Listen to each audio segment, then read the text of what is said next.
Hello guys and welcome to UPSC and SSC classes. आज हम बात करने वाले हैं चाइनाज क्लेम्स टू व्लादिवोस्तोक। तो हम जानेंगे कि चाइना की एक्सपेंशनिस्ट पॉलिसी यहाँ भी ख़त्म नहीं हो रही है। वो चाहता है कि अब चाइना का पार्ट व्लादिवोस्तोक भी हो जाए। तो ये कितना सही है और कितना गलत है, क्या इसके क्लेम्स सही हैं या फिर ये भी एक जस्ट एक एक्सपेंशनिस्ट पॉलिसी का हिस्सा है। तो आइए देखते हैं। तो चाइना की जो हिस्ट्री है उसमें जो व्लादिवोस्तोक है वो कभी क्विंग डायनेस्टी का हुआ करता था, जो कि चाइना के कंट्रोल में था। लेकिन चाइना जब डिफीटेड हुआ सेकेंड ओपियम वॉर में, तो चाइना ने इसको रशिया को दे दिया। और चाइना ने इसको रशिया को दिया तो इसका नाम पड़ा व्लादिवोस्तोक, जो कि अभी तक रशिया के पास है लॉफुली। तो चाइना की ये हमेशा एक पॉलिसी रही है, डिस्टॉर्टिंग पॉलिसी, ओबेइंग पॉलिसी, जो कि हमेशा चाइना बोलता है कि ये भी हमारा टेरिटरी है, वो भी हमारा टेरिटरी है। जितने भी उनके टेरिटरियल डिस्प्यूट हैं अपने कंट्रीज के वो 21 से भी ज़्यादा डिस्प्यूटेड एरिया हैं और इसमें चाइना को मास्टर हासिल है। तो चाइना के जो वुल्फ वॉरियर हैं, वुल्फ वॉरियर कौन है इनके, जो ये इनके माउथ पीस बोले जाते हैं। इनके माउथ पीस कौन है? इनके माउथ पीस हैं इनके CGTN, इनके न्यूज़ चैनल, इनके एम्बेसडर्स, एम्बेसी वाले। तो ये सब इनके माउथ पीस हैं। तो आगे देखते हैं कि ये क्या है। इसमें जो करंट इशू है वो है व्लादिवोस्तोक की चाइनीज माइक्रो ब्लॉगिंग साइट में वीवोक में इन्होंने 160th एनिवर्सरी डाली व्लादिवोस्तोक की, रशिया ने।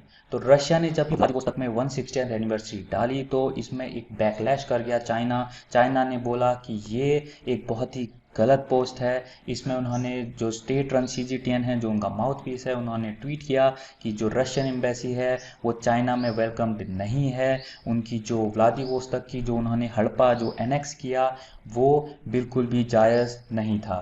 तो इसमें जो मैप है, मैप में आप आसानी से देख सकते हैं कि जो व्लादिवोस्तोक है वो बिल्कुल भी बॉर्डरिंग एरिया है चाइना का, जो कि बीजिंग से बस कुछ ही दूर है।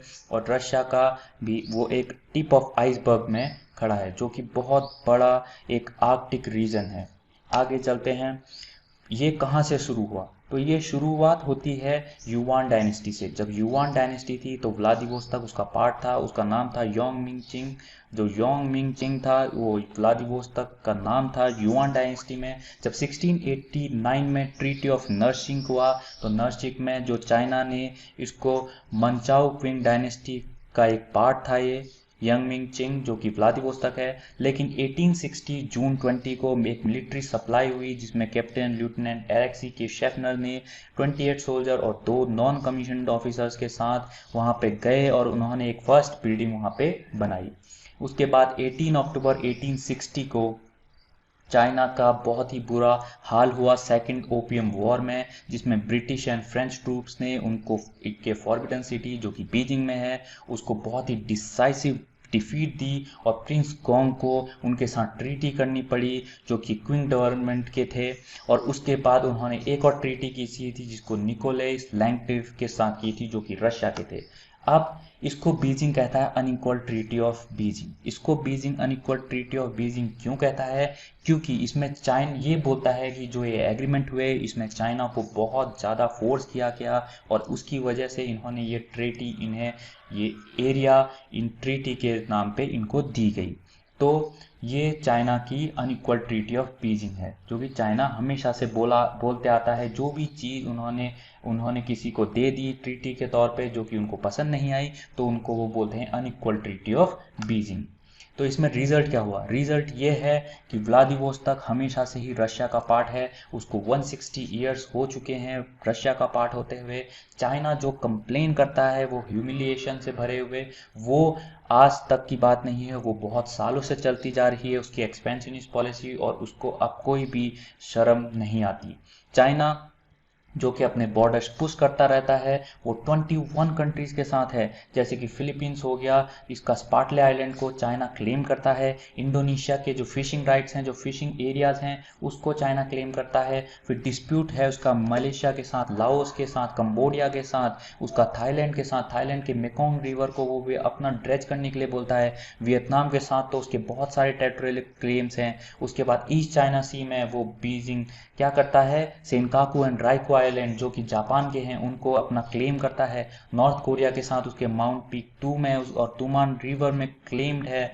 साउथ कोरिया एक इकोनॉमिक जोन जो कि साउथ कोरिया की तो पूरी कंट्री को ही अपना कहता है। और चाइना एक ऑनगोइंग डिस्प्यूट तजाकिस्तान के साथ भी चल रहा है उसका, और चाइना का क्लेम कजाकिस्तान, किर्गिस्तान इन सब के साथ चलता है। प्लस 7 मोर कंट्रीज हैं। 7 मोर कंट्रीज कौन है? इंडिया का तो आप जानते हैं गलवान रीजन पे कितना भीषण डिस्प्यूट चल रहा है। नेपाल के साथ उसका डिस्प्यूट चल रहा है, उसने बहुत सारे एरियाज उसके ले लिए हैं। भूटान के साथ उसने रिसेंटली एक अपनी वाइल्ड लाइफ सेंचुरी और पार्क को उसने अपना कहा है। ताइवान के साथ तो पूरी ताइवान को ही अपना बोलना चाहता है।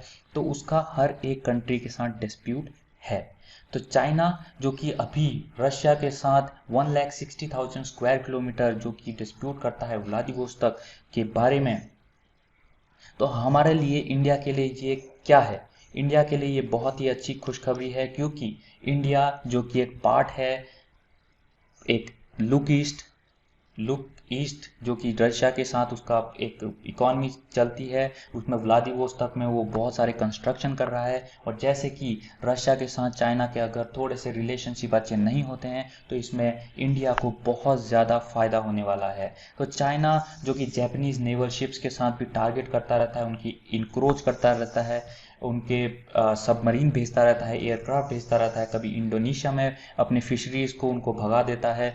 तो ये एक चाइना की एक्सपेंशनिस्ट पॉलिसी का हिस्सा है जिसकी वजह से पूरी ग्लोबल अनस्टेबिलिटी हो रही है। तो एक नटशेल में, एक छोटी सी बात में हम ये बोलना चाहते हैं कि जो चाइना की जो हंगर है, जो कि लैंड्स के लिए हंगर है, वो हर एक देश को एनेक्स करना चाहता है, तो ये बहुत ही बुरी बात है। और इसमें अब व्लादिमीर पुतिन की रशिया भी फंस चुकी है। तो गाइज ये था पूरा समरी जो कि रशिया और चाइना के बीच में डिस्प्यूट हो रहा है। और इसको अगर आप पसंद करते हैं तो लाइक कीजिए, शेयर कीजिए, सब्सक्राइब कीजिए और आगे फ्यूचर में भी ऐसी इंफॉर्मेटिव वीडियोस के लिए